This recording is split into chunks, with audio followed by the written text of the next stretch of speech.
नमस्कार, मैं अनीता उपाध्याय। आप देख रहे हैं अपना चैनल SGMP के साथ, आपकी बात हमारे साथ। आज हम बात करने वाले हैं कुछ केसेस के बारे में जो कि हम लोग सुनते हुए आ रहे हैं। मर्डर केस या यूं कहें कि एक हादसा कहें उसको। श्रद्धा का केस कुछ दिनों से चलता आ रहा है और इसके बारे में अभी भी कोई खुलासा नहीं हुआ है। और जल्द ही हम एक निक्की यादव के बारे में भी जान रहे हैं जो कि एक हादसा ही बोलेंगे या क्या कहेंगे, आइए हम जानते हैं। और इस बारे में हमारे साथ जुड़ी हुई हैं एडवोकेट निकिता परमार मैम। आइए हम जानते हैं उन्हीं की जुबानी कि क्या महिलाएं लिव इन रिलेशनशिप में सुरक्षित हैं या नहीं। आइए देखते हैं इस बारे में मैम का क्या कहना है।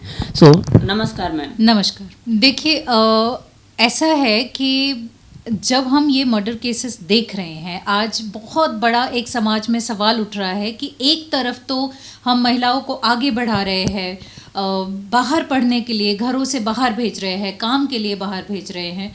ऐसे में अगर महिला अपना एक साथी चुनती हैं, उनके साथ रहती हैं, तो क्या वो उस टाइप के रिलेशनशिप्स में जो समाज के द्वारा या उनके परिवार के द्वारा बहुत ही जायज़ नहीं माने जा रहे हैं, क्या उन ऐसे रिलेशनशिप्स में वो सुरक्षित है या नहीं है।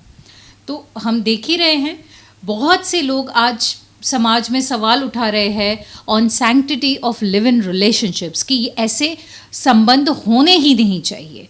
लेकिन जिस समाज में, जिस बदलाव में आज हम रह रहे हैं, क्या ये सचमुच पॉसिबल है कि आप अपनी बेटियों को या अपने बेटों को फॉर दैट एग्जाम्पल बाहर दूसरे समाज या दूसरे रिलीजन, दूसरे कल्चर के लोगों से मेल मिलाप, बातचीत को रोक सकें? क्या ये पॉसिबल है एक अर्बन सेटअप में? तो जवाब है कि बिल्कुल नहीं।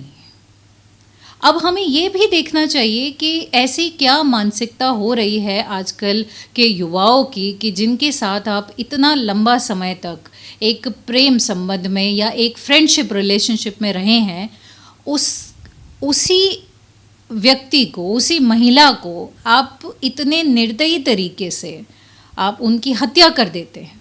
तो कहीं ना कहीं समाज के सामने एक आईना ये भी आता है कि हमारी परवरिश कैसी हो रही है कि युवा पीढ़ी इतने विकृत मानसिकता की हो चुकी है कि जब तक आप खुश हैं, आप साथ हैं, जब तक आप पे कोई तनाव नहीं आ रहा है, तब तक चीज़ें ठीक है। थोड़े से भी दबाव या तनाव में जैसे ही आते हैं तो इतना बड़ा एक ग्रेव स्टेप ले लेते हैं कि सीधा मामला बिल्कुल हाथ से निकल जाता है और किसी को अपनी जान खोनी पड़ जाती है। जी मैम, मैं इस बारे में आपसे यह कहना चाहूँगी या जानना चाहूँगी कि इस रिलेशनशिप में लड़के लड़कियों का एक साथ रहना यह सिर्फ युवा पीढ़ी की ही जिम्मेदारी है या इसमें माँ बाप का भी, आपको क्या लगता है कि माँ बाप का भी कोई योगदान होगा या माँ बाप उस बारे में जानते हैं या नहीं जानते हैं, या आगे अपने बच्चों को उनको क्या शिक्षा देनी चाहिए या कैसे रखना चाहिए जिससे ये चीज़ें आगे ना बढ़े? देखिए, जो अगर हम माँ बाप की बात करें तो इसके दो पहलू हैं।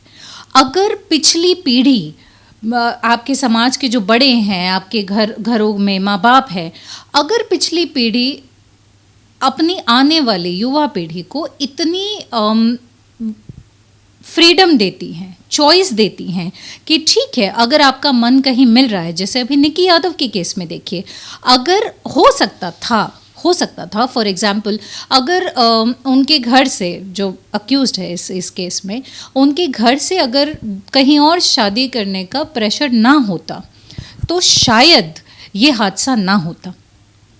तो पहला पहलू हमें समझने की ज़रूरत है कि अब हम as a nation, as a society, हम ऐसे पड़ाव पे आ चुके हैं जहां विवाह संबंध के लिए भी हमें कास्ट, कल्चर और रिलीजन के दायरों से आगे बढ़कर अपने घर के बच्चों की चॉइस को पहली प्रायोरिटी देनी चाहिए कि इनका क्या मन है, क्योंकि वही दो लोग हैं जो किसी भी शादी में, महिला पुरुष, उनको साथ रहना है।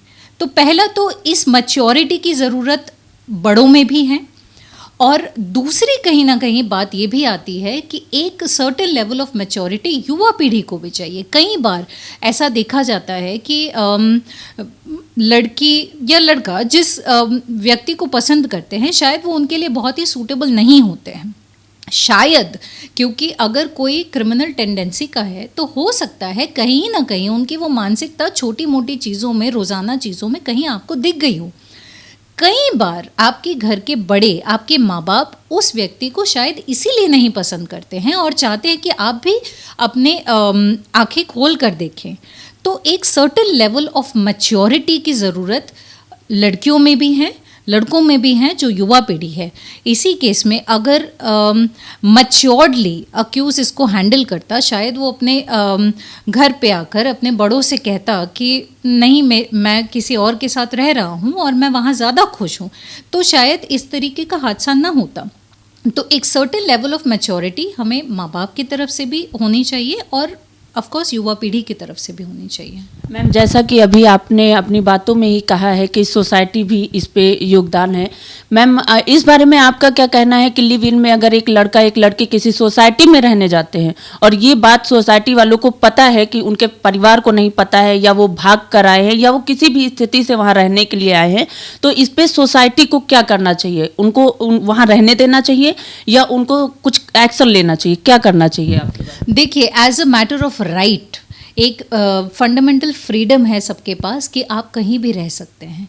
तो कोई आपको किसी भी सोसाइटी, अपार्टमेंट, फ्लैट, जहाँ भी आप रह रहे हैं, कोई आपको रोक नहीं सकता है। हालांकि जो हमारे समाज का एक अनकहा सा जो प्रेशर है, उसमें यूजुअली ये देखा जाता है कि जो लिव इन में रहते हैं, साथ में रहते हैं, वो अपने आप को खुलकर एज लिव इन पार्टनर्स नहीं बताते हैं।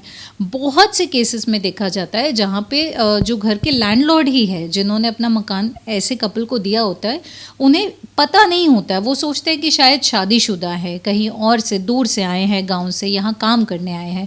तो ये जब तक समाज का नज़रिया नहीं बदलेगा, जो लिव इन में रह रहे हैं वो ये पर्दा भी नहीं हटाएंगे। वो अपने आप को कुछ और पोर्ट्रेट करेंगे कि शायद हम मैरिड है या शायद इस तरीके से, है ना। तो ऐसे केस में क्या हो जाता है कि फिर आसपास वाले जो नेबर्स हैं उनका देखना या उनका कुछ समझना ज़्यादा मुश्किल हो जाता है। इस बारे में मैम मैं आपसे ये पूछना चाहूँगी कि क्या ये केसेस ऐसे ही बढ़ते जाएंगे या इस पर रोकथाम के लिए लीगली या गवर्नमेंट की तरफ से कोई एक्शन होगा? क्या होगा? देखिए, कानून तो ऑलरेडी बना हुआ है। कानून में अगर चाहे आप लिव इन में हो, चाहे आप मैरिड हो, चाहे आप कुछ भी ना हो, अगर आप किसी की हत्या करते हैं तो आईपीसी में उसके सेक्शंस हैं और उस एक पनिशेबल ऑफेंस है, उसकी सुनवाई होगी, ट्रायल होगा और फिर पनिशमेंट भी होगा। लेकिन एक बहुत बड़ा मुद्दा अब उठ के आ रहा है कि क्या लिव इन रिलेशनशिप्स में महिलाएं सुरक्षित हैं? तो सबसे पहला जो व्यक्ति है जो आपको सुरक्षित कर सकता है वो आप खुद हैं, वो आप स्वयं हैं। अगर आप देखते हैं कि आप किसी भी ऐसी रिलेशनशिप में हैं जिसको हम अब्यूसिव रिलेशनशिप कह सकते हैं, या किसी ऐसी रिलेशनशिप में है, जैसे श्रद्धा मर्डर केस में ये बात खुलकर आई है ट्रायल में, जो हमें मीडिया द्वारा ही पता चली है कि कई बार उनकी इस बात पे बहस होती थी आपस में कि शादी को लेकर कि हम आगे शादी करना चाहते हैं, फ्यूचर सोचना चाहते हैं। सो पहला तो महिलाओं को ये ज़रूर देखना चाहिए कि अगर वो किसी ऐसी रिलेशनशिप में है जो अब्यूसिव है, तो सबसे पहले अपने आप को उस रिलेशनशिप से अलग करें और समाज को भी महिलाओं के साथ खड़ा होना पड़ेगा, पेरेंट्स को भी, फैमिली को भी। इवन इफ अगर वो लिव इन में भी है और खुश नहीं है, तो उसके पास जाने के लिए कोई पर्सन तो होना चाहिए, किसी से शेयर कर सके, किसी से बात कर सके, या उसको ये विश्वास होना चाहिए कि अगर मैं यहाँ खुश नहीं हूँ तो मेरे माँ बाप मुझे दोबारा अपना लेंगे।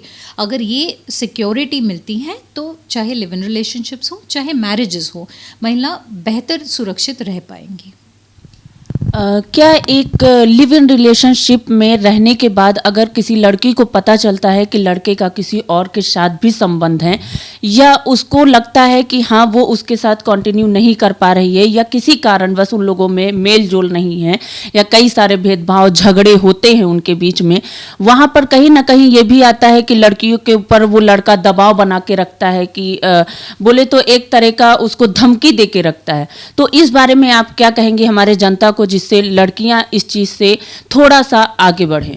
देखिए, मैं यही समझाना चाह रही हूँ, चाहे आप लिव इन में हो, चाहे आप शादी में हो। देखिए, मैरिजेस में भी कई बार होता है कि आपके आपस में बनती नहीं है या डोमेस्टिक वायलेंस जैसे केसेस होते हैं, आप उससे बाहर आते हैं। कभी भी आप चाहे लिव इन में भी हैं, तो पहला जो व्यक्ति हैं जो स्टेप ले सकता है वो लड़की खुद है।